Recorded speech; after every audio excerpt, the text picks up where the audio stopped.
Okay, so now we have some common ground so we can start moving on into even more interesting things.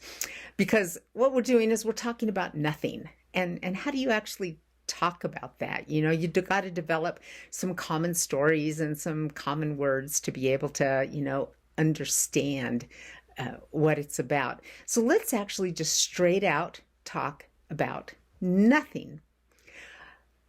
One thing that's really interesting to look at is zero, the idea of zero.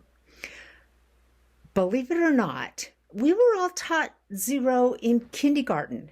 So it just kind of makes sense to us. It's like, oh, zero. Yeah, that's a thing. I know exactly what it is. You add it to one.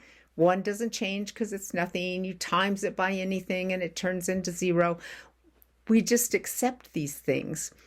But zero is not a natural, just like a totally natural thing for the human brain to understand. As a matter of fact, for most of human history, especially if you go way back into the millions of years, of our ancestors, and then, the hundreds of thousands of years of our ancestors that were almost us, and then the 80,000 years that human beings have been like virtually genetically identical to us. Our history is only just this small little flick at the end of that 80,000 years. Most of that time, the idea of zero didn't exist at all. It slowly came into mathematics. Matter of fact, remember Archimedes, very important mathematician? He didn't have the idea of zero at all. All of the math that he did was without the numerical system that we have. Why? Why is it hard for the natural human brain to understand zero? Well, it's very, very simple. Like imagine you have 4 sheep. That guy over there has 3 sheep. That's really easy to understand. 1, 2, 3, 1, 2, 3, 4. I mean, you can even figure like altogether there's 7 sheep. But what about that other guy over there that doesn't have any sheep at all? You don't go, oh, that guy has 0 sheep. You're just like, that guy doesn't have any sheep. He's a poor guy. He doesn't have any sheep. He needs to get some sheep. But just the idea of zero never existed until I think it was about the 1400s. And it came from the Middle East. And it was actually one of the things that created what we call the Enlightenment in Europe. The zero, suddenly we were able to do math that made sense. We were able to have double entry bookkeeping, which made capitalism possible. So zero, think about it just for a minute. Picture zero. Well, it's really easy to picture the little circle, right? But picture a field with no sheep. I mean, you see the grass and everything like that, but you can't see you can't see the no sheep. Kind of try to do it, kind of bend your brain a little bit and just see that idea of nothing. There's nothing there. It's even hard to describe it.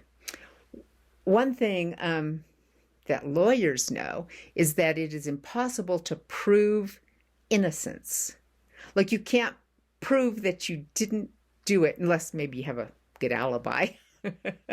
That's why what we call fair justice systems have the idea of innocent until proven guilty, because you can prove guilt, sort of, but you can't prove that you didn't do something. It's like the candy bar's gone, but I didn't eat it. So you can't prove nothing. It's a very interesting thing, but we can stretch our brains once we realize zero as a concept. We can kind of start seeing the magic in it. We're so used to it that we never even really think about it. It's like, well, zero. I mean, shoot, you can have below zero, right, in your checking account, in your credit cards. We understand, zero and you below zero and above zero and how to add negative numbers and positive numbers and fractions and all these things. But just think about zero itself. Imagine space. There's nothing there. I mean, of course, immediately your mind wants to see, oh, there's stars way off, but you're sitting in nothing. Now imagine your inside world, that you shut your eyes and you see nothing there. It's easy to do it for a minute. It's when we try to meditate for like a whole hour that it becomes really a problem. Also, if you sit down, and you're like really worried about something and thoughts are going through your head, you shut your eyes and you're like, So it's really hard to see nothing. So the more you relax, the more you can kind of just see this zero, this nothingness that's there. Now that's very like the mystical experience that we were talking about in the last module, that if you just relax your thinking brain, then that mystical experience is just there. But now we're trying to go beyond that just a little bit, where even the mystical experience isn't there. And all we're seeing is just this vast nothingness. And nothing isn't like a thing. It's like, oh, heavenly nothingness. No, we're talking about like actually nothing. Stop again and just look.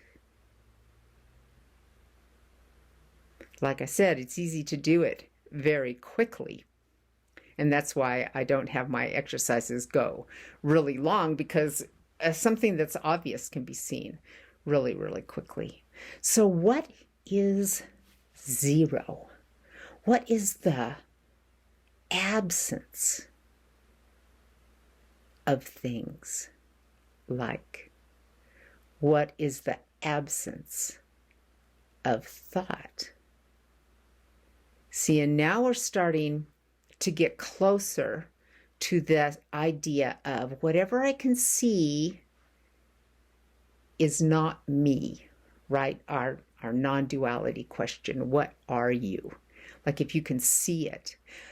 But that's the thing about nothing. If you are actually looking at actual nothing, the absence of anything at all, nothingness, then you are actually looking at this void that's not separate from you. There's not you looking at something, unless you turn nothingness into something. But if it's actual, zero, nothing, and you're looking at it, then there's really no separation, because there's nothing that you're looking at. Down the rabbit hole, eh?